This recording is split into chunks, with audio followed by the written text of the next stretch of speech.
Hor-Aha is considered the second pharaoh of the first dynasty of ancient Egypt in current Egyptology. He lived around the 31st century BC and is thought to have had a long reign. Identity. Name. The commonly used name Hor-Aha is a rendering of the pharaoh's Horus name, an element of the royal titulary associated with the god Horus, and is more fully given as Hor-Aha, meaning Horus the fighter. For the early dynastic period, the archaeological record refers to the pharaohs by their Horus names, while the historical record, as evidenced in the Turin and Abydos king lists, uses an alternative royal titulary, the Nebtai name. The different titular elements of a pharaoh's name were often used in isolation, for brevity's sake, although the choice varied according to circumstance and period. Mainstream Egyptological consensus follows the findings of Petrie in reconciling the two records and connects Hor-Aha with the Nebtai name Ity. The same process has led to the identification of the historical menace with Nama, evidenced in the archaeological record as the predecessor of Hor-Aha. Theories. There has been some controversy about Hor-Aha. Some believe him to be the same individual as the legendary Menes and that he was the one to unify all of Egypt. Others claim he was the son of Narmeth, the pharaoh who unified Egypt. Nama and Menes may have been one pharaoh, referred to with more than one name. Regardless, considerable historical evidence from the period points to Nama as the pharaoh who first unified Egypt and to Hor-Aha as his son and heir. Reign. Successor to Nama. Seal impressions discovered by G. Dreyer in the LQAB from Merneith and Qaa burials identify Hor-Aha as the second pharaoh of the first dynasty. His predecessor Nama had united Upper Egypt and Lower Egypt into a single kingdom. Hor-Aha probably ascended the throne in the late 32nd century BC or early 31st century BC. Interior policy. Hor-Aha seems to have conducted many religious activities. A visit to a shrine of the goddess Neith is recorded on several tablets from his reign. The sanctuary of Neith he visited was located in the northeast of the Nile Delta at Sais. Furthermore, the first known representation of the sacred Henu bark of the god Sekher was found engraved on a year tablet dating from his reign.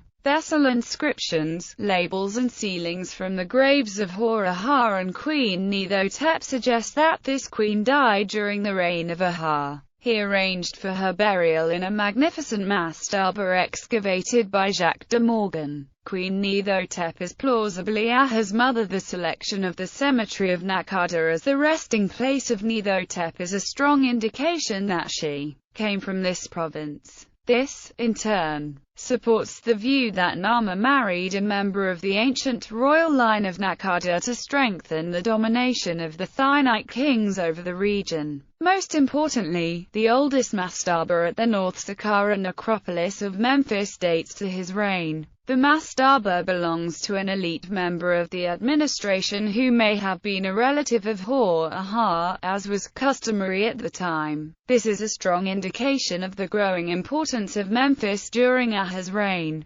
Economic development. Few artifacts remain of Hor-Aha's reign. However, the finely executed copper axe heads, faience vessel fragments, ivory box and inscribed white marbles all testify to the flourishing of craftsmanship during Aha's time in power. Activities outside Egypt. Inscription on an ivory tablet from Abydos suggests that Hor-Aha led an expedition against the Nubians. On a year tablet, a year is explicitly called Year of Smiting of Tarseti. During Hor-Aha's reign, trade with the southern Levant seems to have been on the decline. Contrary to his predecessor Narmeth, Hor-Aha is not attested outside of the Nile Valley. This may point to a gradual replacement of long-distance trade between Egypt and its eastern neighbors by a more direct exploitation of the local resources by the Egyptians. Vessel fragment analysis from an Egyptian outpost at Enbissor suggests that it was active during Hor-Aha's reign. Other Egyptian settlements are known to have been active at the time as well. Finally, Hor-Aha's tomb yielded vessel fragments from the southern Levant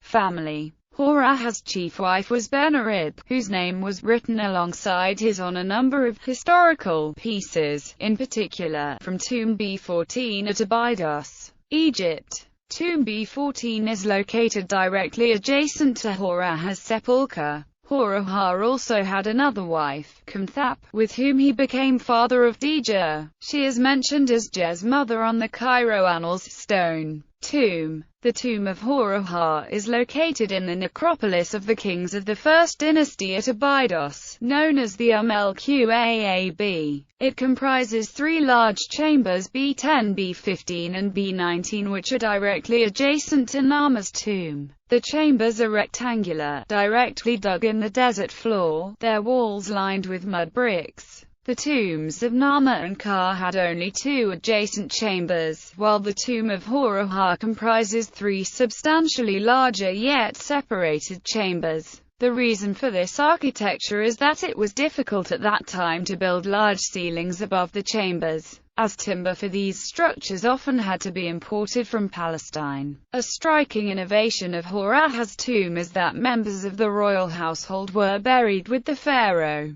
the earliest known retainer sacrifices in Egypt. It is unclear if they were killed or committed suicide. Among those buried were servants, dwarfs, women and even dogs. A total of 36 subsidiary burials were laid out in three parallel rows northeast of Hor-Aha's main chambers. As a symbol of royalty, Hor-Aha was even given the group of young lions. Gallery. Cylinder vessel of Hor-Aha from Saqqara, First Dynasty, Kesna Museum. Copper tool bearing the Serach of Hor-Aha, on display at the Egyptian Museum of Berlin. Ivory label inscribed with the Serach of Hor-Aha and bearing the name of his wife Benerib. Ivory label bearing the Serach of Hor-Aha. It reports the victory over the arch using set jet folks, and the visit at the domain. Horus thrives with the cattles. Fragmented ebony label of Hor-Aha relating a visit of the king to the shrine of the goddess Neith of Sais in the Delta, British Museum. Bibliography. Cervello Autorori, Josep, Namath, Menace and the Seals from Abydos, Egyptology at the dawn of the 21st century. Proceedings of the 8th International Congress of Egyptologists, Cairo, 2002, Cairo.